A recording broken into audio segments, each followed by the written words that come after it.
ආගම සබ්ජෙක්ට් එක මොකක්ද කියලා හද්දි විද්‍යාව කිව්වා. අමාරුම එක මොකක්ද කියලා හද්දි විද්‍යාව කියලා කිව්වා. ඒ කියන්නේ විද්‍යාව අමාරුයි හැබැයි ආසයි. ඒක මරු. ඒ කියන්නේ මේ ඔය වගේ තැන් තියෙනවා ළමයි. ඒ කියන්නේ ඒකේ තේරුම තමයි දැන් ඔයාලට තාම එච්චර උත්තරයක් දුන්නේ සමහරට හිතලා නෙමෙයි වෙන්න පුළුවන්. හරිද? සමහරට ඔයා උත්තරේ දෙන්න ඇත්තේ ආසාවට වෙන්න ඇති. හරිද? ඇත්තටම විද්‍යාවට ඔයා ආස ඇති. සමහරට විද්‍යාව අමාරුත් ඇති ඔයාට. හැබැයි අමාරුම එකට ආසයි කියන්නේ ඒක මරු. හරිද? එහෙම මිනිස්සු තමයි අර කොහොම හරි කියන්නේ අර කට්ටක් කාගෙන අල්ලගෙන ඉඳලා දිනන්නේ. අන්න එතකොට.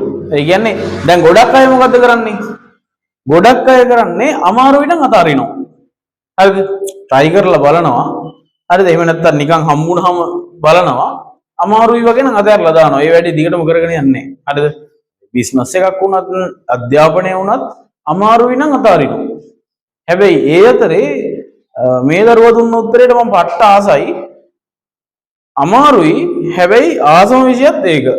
සමහරට ඔයාගේ අනාගතේ ඔයාට ලේසිම විෂය වෙන්නේ ඕක තමයි. අමාරුණත් ආසයිනේ. අමාරුණත් ආසයි කියන්නේ ඒක මරු. ගොඩක් ළමයි කරන්නේ මොකක්ද දන්නවද?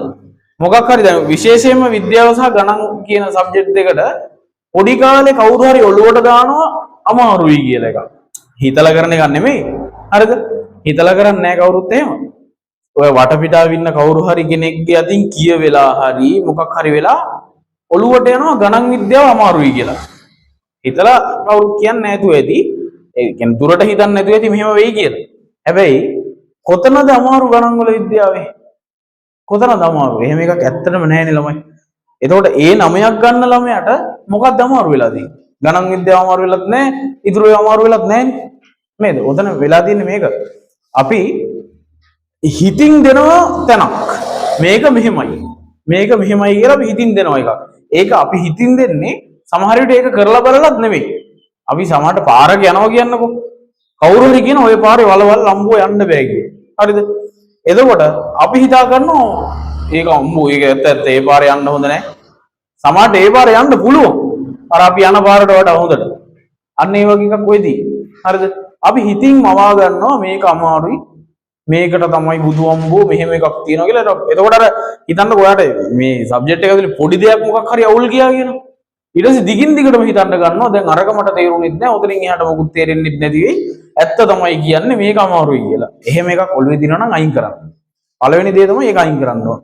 ඒ කියන්නේ ඔයාලගේ ඔළුවට කවුරු හරි කියලා තියෙනවා නම් මේක සමහර විට දෙමව්පියෙක්ගේ අතින් කියවෙන්නත් පුළුවන්. හරිද? ගණන් අමාරුයි කියලා. ඒක එයාලා හිතලා කියනව නෙමෙයි නොදැනයි කියන්නේ. හරිද? දෙමව්පියෙක් නම් අනිවාර්යෙන් කියන්න ඕනේ මොකද්ද?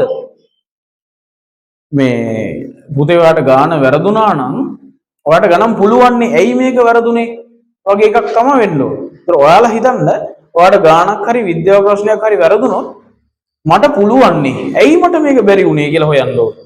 එහෙම නැතුව ගානක් හරි මොකක් හරි ප්‍රශ්නයක් හරි වැරදෙන තැනකදී ඔයා හිතුවොත් එහෙම මට කොහොමත් බෑනේ මට කොහොමත් ගණන් අමාරුයිනේ වගේ හිතුවොත් එහෙම එතනින් එහාට කොහොමත් බෑ.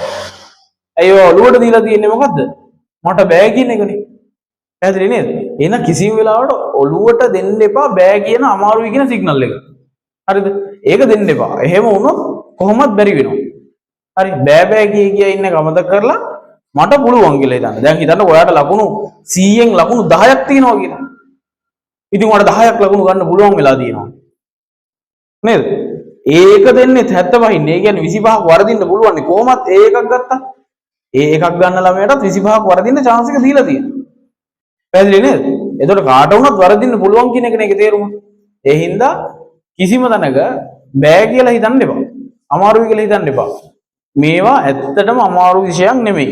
අර ළමයෙක් පොඩි කාලේදීම කවුරු හරි කෙනෙක් කියනවා එහෙම නැත්නම් කවුරු හරි කෙනෙක්ගෙන් ඇහෙනවා සමහරට ඔක වටපිටාවේ ඉන්න අය එහෙම නැත්නම් සමහරට ගුරුවරු වුණත් වෙන්න පුළුවන් දෙමව්පියන්ගෙන් හරි යාළුවෝන්ගෙන් හරි ඒගොල්ලෝ හිතලා කරනවා නෙමෙයි කියවෙනවා ඉබේ. ඒගොල්ලෝ දුරදිග හිතලා කියන්නේ. හැබැයි ඒතර අපි ඔළුවට දා ගන්නවා එකක් මොකද්ද මේක අමාරුයි කියන්නේ. නෑ එහෙම එකක් නෑ. ඒක ඔළුවේ තිබ්බනම් මෙච්චර කාලයක් අමතක කරා. ওই විෂයන් ඔක්කොම එක වගේ. වෙනස තියෙන්නේ සාපේක්ෂයි. එක්කෙනෙක්ට එකක් ආස වෙනකොට තවත් කෙනෙක්ට තව එකක් ආස නැති වෙන්න පුළුවන්. පැහැදිලි නේද කියන කතාව? සමහර විට මම ගත්තොත් එහෙම මම ආස එක සබ්ජෙක්ට් එකකට කියලා හිතන්නකෝ.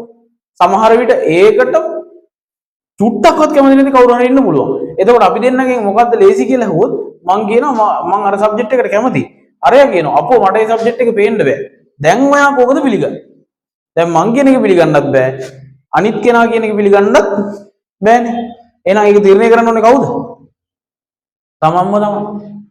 හරිද? එහෙනම් ඔළුවෙන් අයින් කරන්න බෑ කියලා එකක් ඔළුවට වැටිලා තියෙනවා නම් අයින් කරන්න. බැරි නෑ පුළුවන්. හැම වෙලේම පුළුවන් කියලා හිතන්න. එතකොට පුළුවන්. තේරුණා නේද?